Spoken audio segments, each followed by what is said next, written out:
అదేవిధంగా ఈరోజు మా మిత్రులు నాగరాజు గారు కార్పొరేటర్ల గురించి అడిగినరు, శ్రీనివాస్ వర్మ గారేమో ఎమ్మెల్యేల గురించి అని.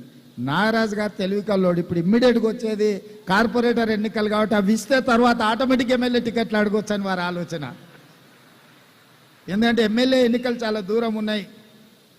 ఇమ్మీడియట్గా సంవత్సరం తిరిగే లోపల కార్పొరేటర్ ఎన్నికలు ఉన్నాయి. తప్పకుండా చట్టసభలలో మీ ప్రాతినిధ్యం ఉండాలి అన్న ఆలోచన నాకు ఉంది. మీలో రాజకీయ చైతన్యంతో రాజకీయాలలో రాణించాలన్న ఆలోచన ఉన్న వాళ్ళను ఇప్పటి నుండే పార్టీలో ప్రోత్సహించండి.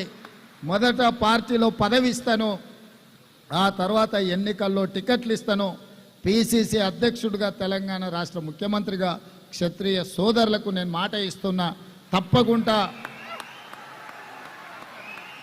మీ వైపు నుంచి మీరు ఎవరిని మీ ప్రతినిధులుగా మా పార్టీలో పెట్టదలుచుకున్నారో మీరు లిస్ట్ ఇవ్వండి. తప్పకుండా ఈ 1.5 year రాబోయే 4 సంవత్సరాలకు వాళ్ళని లీడర్స్గా గ్రూమ్ చేసి ఎన్నికల్లో తప్పకుండా అవకాశాన్ని కల్పిస్తా అని చెప్పి నేను మీకు మాట ఇస్తున్నా.